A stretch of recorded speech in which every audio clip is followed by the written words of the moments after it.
Arabian Mohammedan scholars especially keep on reminding us of the glorious and unrivaled achievements of Mohammedan Muslims. How accurate are their claims compared with those of the so-called unbelievers?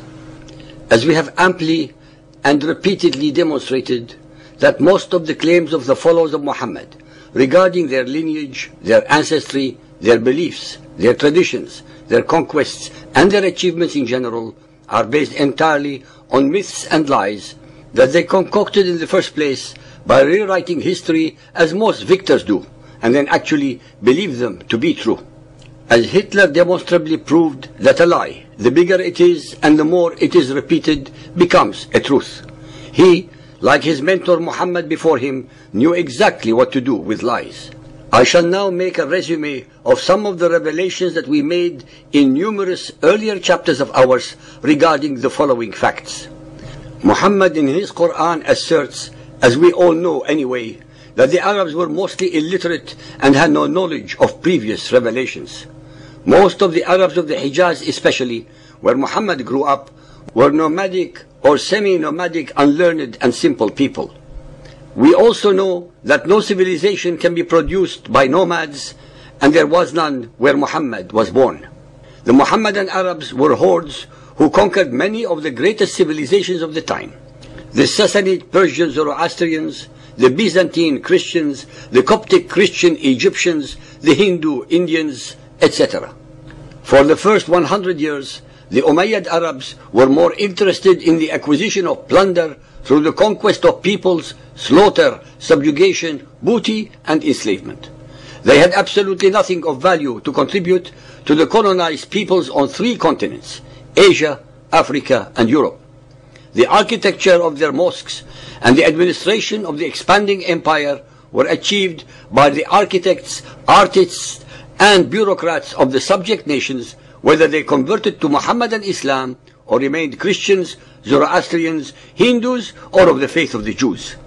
It was the Christians and Jews of the subject peoples of this new empire who translated to Arabic the legacies of the Greeks, Romans, Persians, and others, scientific, literary, and theological.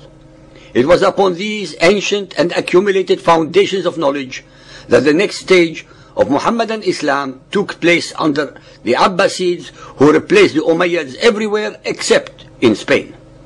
Now that the empire was established and there had been already several decades of translated knowledge, Mohammedan Muslims started building upon the ancient foundations new knowledge.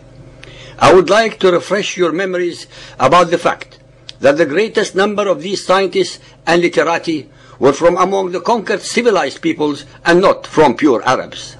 Also remember that these achievements, even in Andalusia, Spain, occurred under Mohammedan Muslim leaders who were more secular and not fundamentalist. That absolutely nothing of value can ever be produced in the abyss of fundamentalist Mohammedan Islam, as the Taliban of Afghanistan and others prove.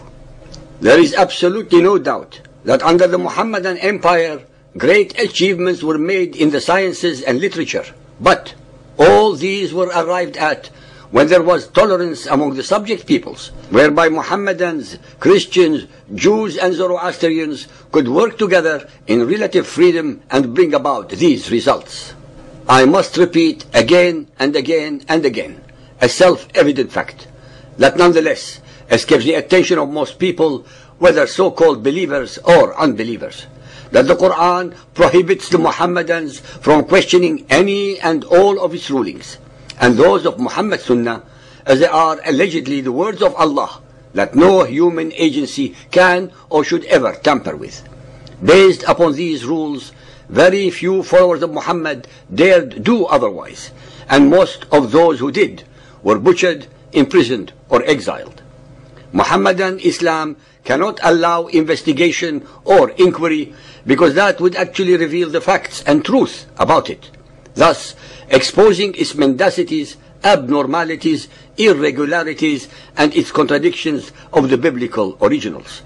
Mohammedan Islam can only exist under tyranny, ignorance, brainwashing, and utter stupidity. Although these are harsh words, nonetheless, they represent the facts and reality, as I shall now show. during the 500 years from 1450 to 1950. From among the hundreds of millions of Mohammedans, no one can name 3 Mohammedans who have contributed anything of value to the advancement of humanity in any way, shape or form. In the last 1400 years of history, from among the tens of millions of Mohammedans in the Arabian Peninsula, no one can name 3 Mohammedans who have contributed anything of value to the advancement of humanity in any way, shape or form. From 1450 unto the present day, every single scientific, literary and artistic invention and creation in hundreds upon hundreds of the disciplines of knowledge were and are being produced only by so-called unbelievers, Christians, Hindus, Chinese, Jews and others. That the modern followers of Muhammad wear clothing, ride vehicles of transportation such as aeroplanes, ships, bicycles and motorcycles, drink clean water, have electricity, have medicine and medical instruments, read books, wear shoes, even the making of needles, are entirely the product of the 80% of humanity whom they, with undeserved arrogance, derogatively and insolently call kuffar or unbelievers. That all of their 1.4 billion Mohammedans in about 55 illiberal states do not produce even 1 per 10,000 of the scientific papers that a democracy such as Israel does of 6 million people. That of the hundreds of millions of the followers of Muhammad, representing 20% of humanity, only 3 received the Nobel Prize for scientific achievements, while the denigrated Jews, the alleged descendants of apes, representing 20% of all Nobel Prize winners, although they are only 0.2% of the world population.